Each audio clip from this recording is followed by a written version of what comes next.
Welcome to episode 50 of Goalie Training Pro TV. Woo! I saw you do cupcakes.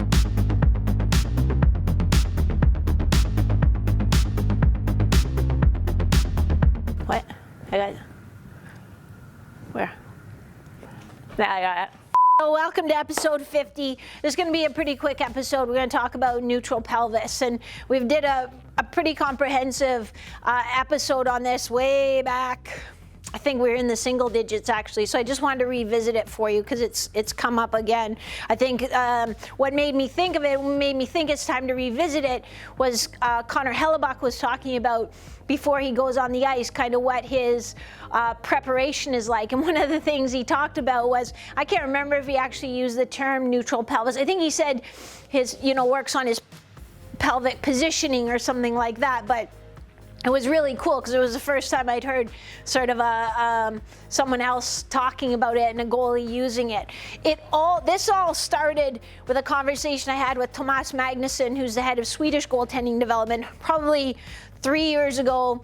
We were at the network goaltending conference, and we were talking about Carey Price and how balanced and controlled he is on the ice. And we're talking about how he used to ride rodeo and grew up horseback riding, and I trained an equestrian athlete here at Revolution, and that a lot of the control of the horse comes from very subtle movements of the pelvis. And so we were just supposing that, I wonder if that sort of helped him. I've actually asked Carey since then, like, do you think that had an impact? And he's like, I don't really know, I just kind of I just tried. My dad always said just be pretty calm out there, and I try to be calm out there. So, but what we're talking about with this neutral pelvis and why it makes sense is so many of you are tight in your hip flexors. So you're tight in the front of your hip. One of your hip flexors is a quadricep muscle that crosses your knee and then attaches right here to the front of your pelvis.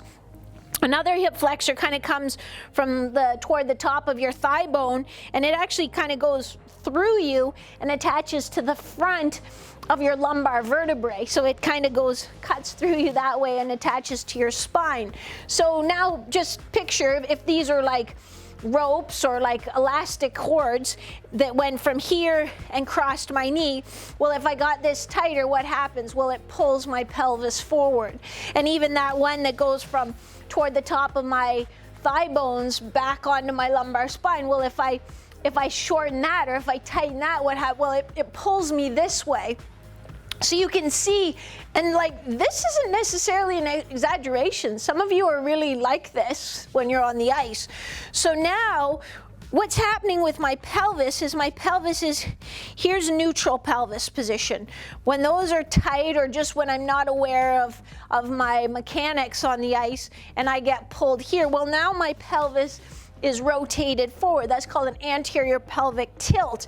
What that does is closes down the front of my hip joint. So when I'm in neutral pelvis, I can flex my hip up here and it's pretty good. But when I tilt my pelvis forward, now I've closed down the front. Now that is literally, even if I hold on for balance, that's as high as I can get my knee. So imagine you're here, and now I've got a skate blade on, and I'm trying to recover to get a good push. I can't get my skate up underneath me as well as I should. Plus I'm running out of room, so I'm probably really closing down the front of that hip joint, and maybe even I'm coming into the full end range of motion, and really we'd rather operate sort of in an optimal range of motion. So if I can maintain neutral pelvis on the ice, then I've got all sorts of room to push and to use my hip joint. So two things: less wear and tear on my hip when I'm here because I'm not, sort of trying to smash into end range. Plus, I can just get in those positions that I need to be without, just getting stuck as I go. So that's why it's so important. This is how you can find it. If you lie on the floor, don't do this in the gym. People will think you're creepy weirdo. But you'll lie on the floor. And maybe for you, if you're tight in the front of the hips, it'd be a good idea to just softly bend your knees. But what you'll do is you're gonna find your hip bones, so the two sides of your pelvis, they're called your ASIS. You're gonna find your ASIS on each side, and then you're also gonna find your pubic symphysis, which is here, sort of the bony part of your pelvis, right in the front. So you're gonna kind of put your hands on there, it makes a little triangle, and you'll tilt until that triangle is kind of flat. Or if this was a bowl of water, you know, that bowl would be nice and flat. And that is your neutral pelvis. So then you kind of take a little mental snapshot. Now you could also do an experiment and see how tight your hips are. And it's not a definitive experiment, it's kind of a rough thing, but if you get neutral pelvis and then when you straighten your legs, boom, the water's spilling out of the bowl this way, you know, then you know, hey, I'm tight in the front of my hips. So when I straighten my legs out, you know, that's pulling me into that anterior pelvic tilt. So this is an anterior pelvic tilt, and you can see I've got a huge space under my back. This is neutral pelvis for me, and if I was to spill the water this way, that would be a posterior pelvic tilt, which isn't really usually a big problem for you guys. So take-home message is to be aware of your pelvic position on the ice, because some of you, it might not be that your hips are that tight that it's pulling you there, but just you're kind of lazy in that position.